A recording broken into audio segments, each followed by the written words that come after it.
Alright, gentlemen, welcome to yet another exciting episode of Loaded Up and Trucking. And today we're going to have to talk about the civilizational divide, the civilizational cleavage between Europe and America as a result of the rise of the MAGA cult and the rise of the greed goblins. So greed goblins is my little name for this subset of rich people who believe that having money makes them better than all of us and entitles them to rule over everyone. This includes Elon Musk, Peter Thiel, Jeff Bezos, Mark Zuckerberg, Donald Trump, all these disgusting, untimely aborted pieces of shit which, have now seized control of America and are now trying to seize control of the rest of Western civilization and destroy it. And what do I mean by destroy it? Well, that's where the MAGA cult comes in. We had the video on this channel about populism, and I said the essence of populism, why is it such an anti-civilizational force fundamentally, specifically anti-Western civilization, is because populism scoffs at the idea of the rule of law and wants to replace it with pure majoritarianism. Pure majoritarianism, I think, has been very pithily described by Benjamin Franklin as two wolves and a lamb voting on what to have for dinner. And that's exactly what the populists want. They want to make you believe that they are many. They're not always the majority, but they want to believe they want to make you believe that they are the majority. And of course, they want to make themselves believe that they're majority, that they're representative of the people, right? And that this majority gives them the right to abrogate laws and traditions and customs of government, and including international treaties. And what we saw with the NATO summit is that fundamentally the European leaders don't understand the MAGA and Trump phenomena. They do not understand that these people cannot be reasoned with, and they cannot be made, treated with. You cannot have a treaty or a treaty organization or an alliance or a deal or a contract with people who believe that being the majority entitles them to renegotiate the fucking law. Right? The law does not apply to me because we won an election. That's the mantra of populism. And also it also applies to the international realm. An American who's, I wouldn't call him MAGA sympathetic. I would call him insufficiently allergic to MAGA, which is in many ways just as bad. He just said to me, well, it doesn't matter if Trump abrogates all these international treaties that the United States is party to, because those were negotiated by another administration. And this is a very wrong way of thinking, because it's not really the president who makes these treaties, the presidents who makes these agreements. It's the country. The entire country is held to these agreements.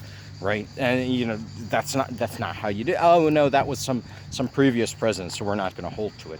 But that is the essence of populism. These people want to become a law unto themselves, and this goes very well with their own oligarchical authoritarian idea. That's essentially what authoritarianism or autocracy, you could call it, really is. That the leader or the leading coalition, the oligarchy, is a law into itself. That there is no law, that there is no constraint on state power or private power, that there really is no means of civilized, resolving conflicts in a civilized way. It's all naked power. It's all just power telling you what to do and you taking it.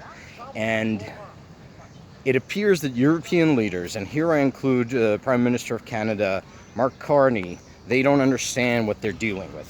They think they're dealing with just another stupid American president. And America has had stupid presidents in the past.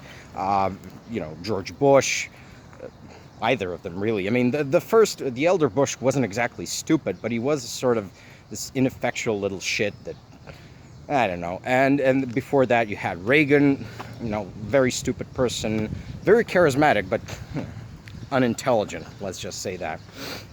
Although compared to Trump, he's a fucking professor. And America has also had narcissistic presidents in the past. You had Clinton, and before him you had Lyndon Baines Johnson, just the guy who was waving his dick all over the place. Literally waving his dick. He would take his dick out of his pants and wave it in people's faces because he thought that the size of his dick would intimidate people. And I think it's a testament to the smallness of Trump's penis that he has not tried something of the sort. But anyways, right?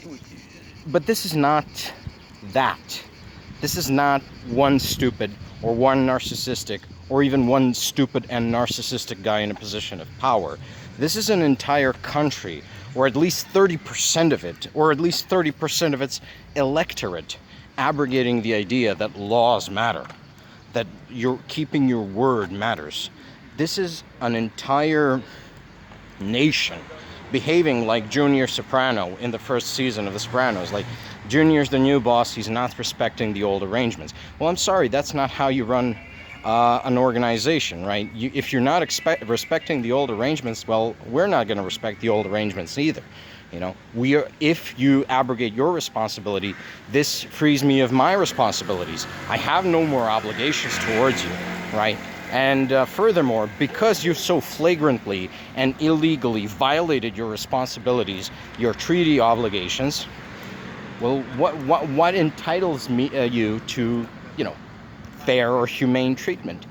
And this is something people don't understand. So Mark Carney has recently, Canada has rescinded a 3% tax on digital services in Canada, which Zuckerberg, especially Mark Zuckerberg, was very concerned about, because he was going to have to pay 3% tax on all revenue that Meta makes in Canada. Oh, boo fucking who. Personally, I think that Zuckerberg should be paying a lot more in taxes, and furthermore, I believe he should be stripped of all wealth and clothes and forced to parade through the country naked. But anyways,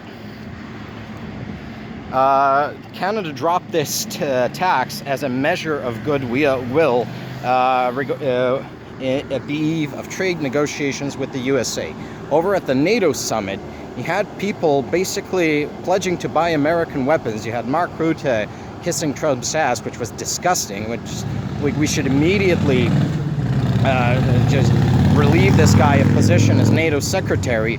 By the way, NATO is already dead, because when you're dealing with, when the principal member state, which is America, right, has intimated that it no longer honors its obligations because, well, we elected a new president, that means that, yeah, this country is no longer a reliable ally, and they have shown that they are not a reliable ally. They have, for example, turned off the radars on Ukrainian F-16s while they were hunting down Russian missiles, leading to the death of Ukrainians. They did this remotely. Elon Musk also shut down Starlink, denying Ukrainians the ability to damage the Russian Black Sea Fleet. This was more than a year ago, more than 2 years ago now. So, you know, American weapons are not reliable. If they can, you know, deactivate them remotely in the heat of battle, you know, what use is this fucking weapon if, you know, the Americans arbitrarily and stupidly decide that, oh, the conflict which we're waging, it should end, this war should end because my buddy Vlad's getting fucked in the ass and he doesn't really like it. He does not like getting fucked in the ass.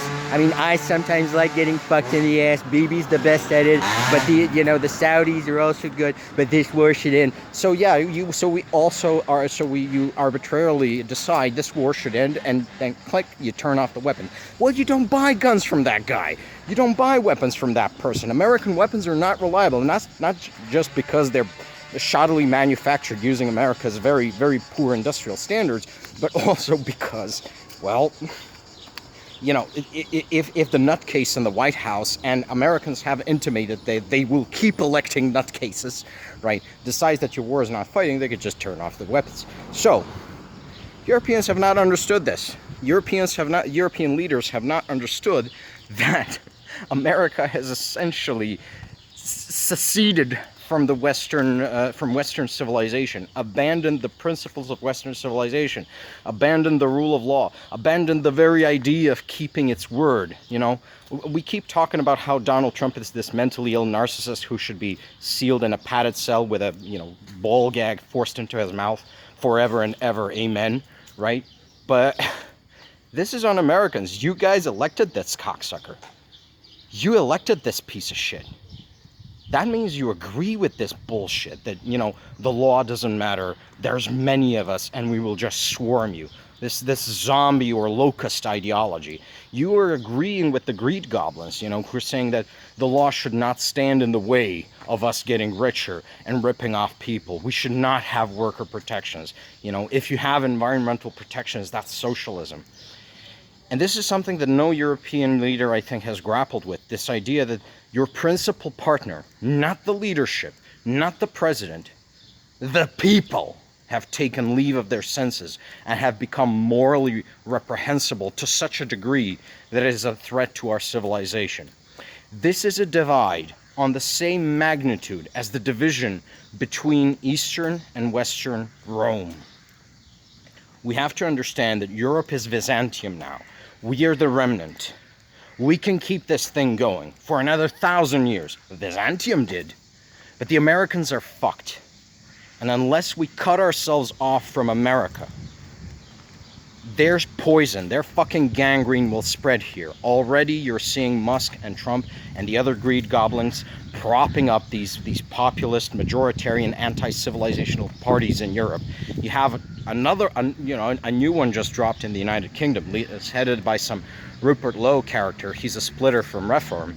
You know, you have these people that they're boosting AfD in Germany, all sorts of disgusting people all over Europe, really. We got to hack it off. We have to amputate this limb from our civilization before it kills us all. It's going to hurt. Amputations fucking hurt. But we're gonna die if we don't.